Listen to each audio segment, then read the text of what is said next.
I'm Fran Baker, I'm a lecturer at the Newcastle University. And yes, I know, I'm very tall. Very handy when you want to reach something. And sometimes people think I'm a lecturer in physical activity. But actually, I'm an expert in statistics. And also love skiing, bushwalking, and swans. Was I always good at maths? No. But I was worse with words and found that when I worked a little harder with numbers, it paid off. That's figuratively, not literally.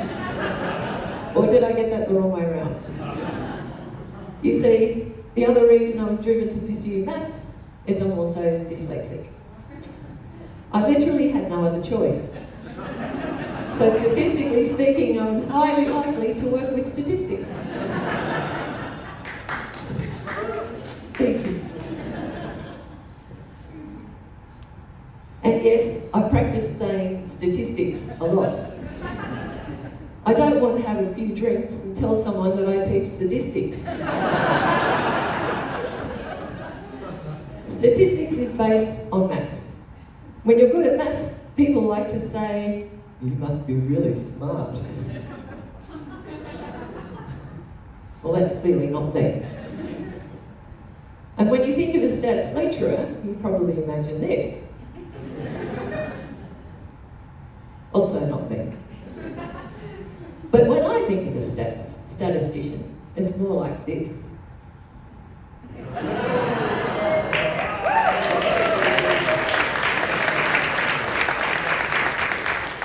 And this is because stats is very practical. It's not theoretical like mathematics. I also don't have a good memory, so if I get a bit lost tonight, please bear with me. It's okay. My husband is here to take me home, so there's no need to worry. My job at Newcastle Uni is to equip students, particularly those studying health, with processes that can help them to identify sicknesses, work out best treatments, and know that no matter what they say, you won't cut back on your drinking.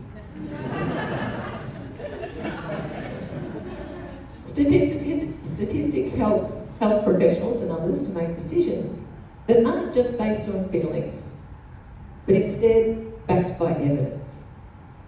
So at home, statistically speaking, my son puts the toilet paper in the holder correctly, 98.5% of the time. The 1.5% of the time he gets it right is when I'm next to him, making sure he follows the process correctly.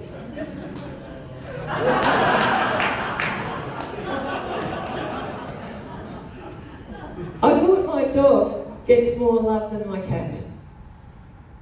And indeed, when I look at the stats, she gets 482% more pats. Mostly because she doesn't try to bite us when we get near her. So tonight I want to talk to you about life through statistics, because nothing says fun like numbers and data. And let's be honest, if you can make statistics funny, then you must be doing something right. So maybe you might want to take a nap now in a quiet room, preferably with no Wi-Fi. But I'm here to change that. We'll explore some funny, interesting, and downright bizarre facts. We'll talk about memory, melanoma, and height statistics and more.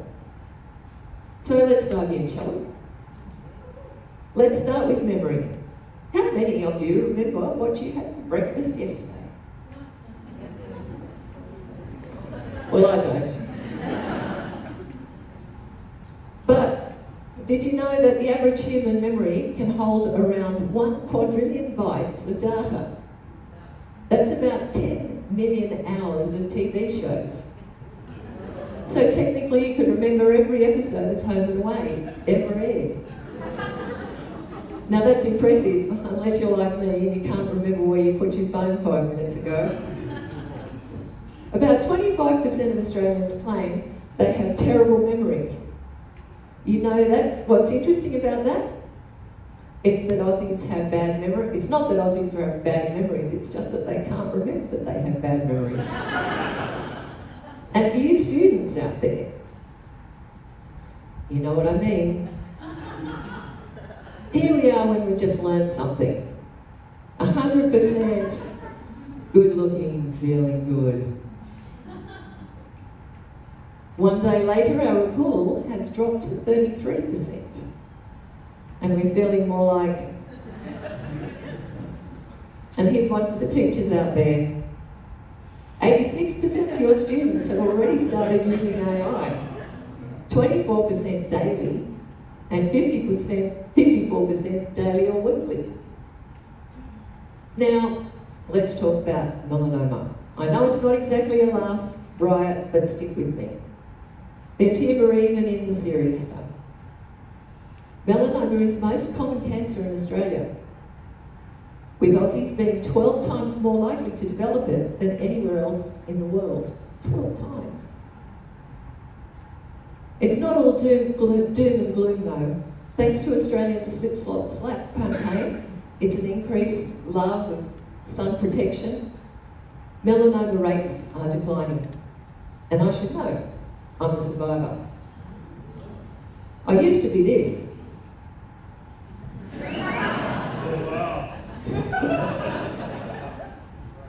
And now I know I could be this.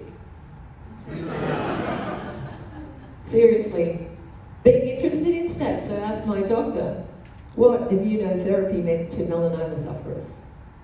He replied that previously he had been lucky to save 1 in 10 melanoma patients, and now he's very disappointed to lose even 1 patient in 10. Why would you want to look like this when you could look like this? Now I put so much sunscreen on that I blend into the sand. Next up, height. Height. The one thing we all wish we could control, but we can't. In Australia, the average height for men is 5'10", and for women, it's 5'5". And you know what that means? The average Aussie man is just slightly taller than the average Aussie woman, which might make it hard for anyone to reach the top kitchen shelf. In fact, Australian statistics show that the height can impact on how you're perceived. Taller people tend to be seen as more authoritative, or even more likely to get a promotion. So if you're 6'5", congratulations. You're probably CEO of your company by now. But if you're under 5'5", don't worry, you can always get promoted to first responder when your friends can't reach the cookie jar. And do you remember that I said, my husband's here to take me home?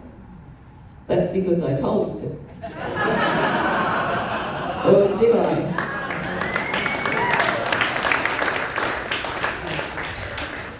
In conclusion, statistics are everywhere in life. They can be funny, they can be serious, but most importantly, they can tell us things we didn't even realise we needed to know. Like how 75% of the Australian population will try to convince you that they don't need sunscreen, but 100% of them will be sunburned within an hour. Or that a cat spends 66% of their life asleep. Except for our cat that spends 66% of his time terrorising our dog. And statistically, in less than only 4% of marriages, the wife is taller than their husband. That's about 1 in 30, and that means 90% of the time I have to reach up to the top shelf. I'm Fran Baker, and I'm a lecturer in statistics. Oh.